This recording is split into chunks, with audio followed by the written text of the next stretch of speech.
기본소득당 윤혜인입니다. 후보자님, 오전에 위키트리의 악질적이고 성차별적이고 2차 가해를 양산해온 보도들에 대해서 언론사들의 부끄러운 현실이다라는 말씀을 하셨어요. 네. 위키트리만 그런 게 아니고 대한민국 주요 언론사들의 주요 행태다라는 이제 변명을 하신 건데, 대한민국 언론사가 몇 개인지 아십니까? 어디까지가 기준일지 모르겠지만 수천 개, 수만 네, 개까지도. 2021년 12월 31일 기준으로 확인한 언론사가, 제가 확인한 언론사가 5,397곳이고요. 이 중에 인터넷 신문 사업체가 4,084곳입니다. 그러니까 성상품화 2차 가해성 기사, 혐오 장사로 그 인터넷 신문 사업체들이 다 돈을 벌고 있는 것처럼 이야기를 하셨는데, 저는 언론 종사자분들께 사과하셔야 된다고 생각하고요. 위키트리처럼 하지 않고 정도를 걷는 언론사들이 훨씬 더 많다는 점을 말씀드리겠습니다. PPT 띄워주시고요. 메이저 언론사 1, 2, 3위가 다 이름을 올렸다라고 하셨어요. 화면 보세요. 지난 19년부터 22년까지 언론중재위원회 시정권고 현황입니다. 보이시죠? 네, 보입니다. 4년 동안 꾸준히 이름을 올린 언론사 어딘지 보이시나요? 네. 네, 인사이트, 위키트리, 디스패치, 세계일보 4개뿐입니다. PPT 넘겨주세요. 위키트리랑 인사이트가 이제 선두를 다퉈요. 그러니까 전체 시정 권고 수를 살펴봐도 인사이트가 155회, 위키트리가 98회, 디스패치가 96회예요. 그러니까 이 대한민국 언론의 현실이 아니라 사실은 위키트리의 현실이었던 것이고, 그 위키트리의 현실이 대한민국의 이런 언론의 보도의 문제점들을 선도한 겁니다. 그러니까 그것을 선도하는 데 성공한 기업인이신 거예요.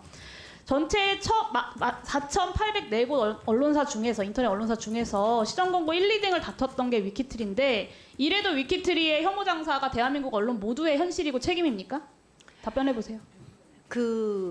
제가 말씀드렸듯이 이러한 기사가 나온 것에 대해서 저도 상당히 유감스럽게 생각을 합니다. 그리고 그 부분에 대해서 정말 드릴 말씀이 없습니다. 그래서 노력하려고 옴부즈맨 제도를 만들었습니다. 제가 그 부분 뒤에서 말씀드릴게요. 그리고 그 이후에 제가 말씀드릴게요. 특히 위키트리를 노력을 하셨다고 하는데, 황색 언론으로 위키트리를 만드는데 김행 부회장님께서 혁혁한 기여를 했다는 것이 더 문제입니다.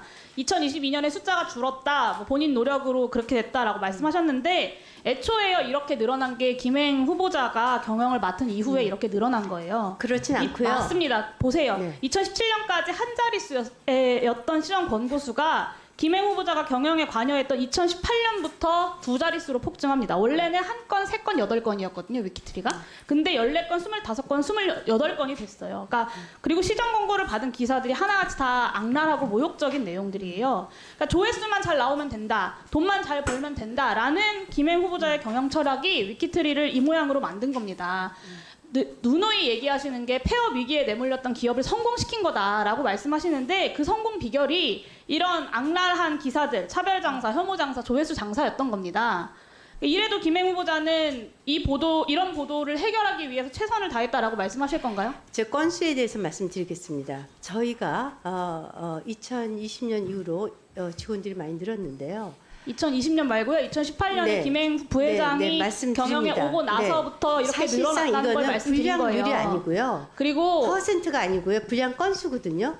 이것은 불량률로 따지면은 저희는 이거가 그래서 기사 기사를 더 많이 생산 생산했기 건수. 때문에 그 중에 비율은 얼마 안 된다라고 얘기하시는 거예요? 네, 기사 다른 생산 언론사들과 절대적인 숫자를 비교해도 저렇게 많은데? 그래서 기사 말도 안 생산 되는 얘기라고 건수와 그러세요. 노출 빈도와 굉장히 자꾸 밀접한 그리고 관련이 21년부터 있습니다. 옴부즈맨 얘기하셔가지고 이거 말씀드릴 건데요. 들으세요 좀. 본인이 했다는 거, 본인이 옴부즈맨 도입하고 해결하려고 노력했다는 걸 보니까 문제가 있었다는 건 알고 계셨던 거예요. 제가 다른 것도 보여드릴게요. 네, 알겠습니다. 2019년 3월 김행 위키트리 부회장의 SNS 게시글입니다. 보이시죠? 이 기사 기억나세요? 제가 정말 구역질이 나지만 꾹 참고 읽어봤는데요. 들어가 보니까 지하철 장비 부딪히는 소리예요. 근데 그거를 마치 뭔가 무슨 외설적인 일이 있는 것처럼 포도하는 아주 전형적인 선정적인 낚시성 기사입니다. 이거를 김행 후보자 본인 SNS에 진짜라고 하면서 공유하셨어요. 맞죠? 본인 계정 맞죠? 네, 심지어 김건희 여사가 좋아요도 누르셨더라고요. 그러니까 후보자 개인 SNS에 이런 공유 글들이 차고 넘쳐요. 그런데 나는 노력했다. 그 말을 누가 믿겠습니까? 하나만 더 보여드릴게요. 네. 2019년 3월 김행 후보자의 SNS 게시글입니다. 동영상까지 찍혔다. 영상 속 행위 시키더라. 이런 피해자의 호소에서 자극적인 부분만 도려낸 아주 악의적이고 비윤리적인 보도입니다. 1분만 보세요. 이런 보도에 김행 장관 후보자가 심지어 크레이지라고 어떤 가십으로 치부하는 코멘트를 달아서 공유했어요.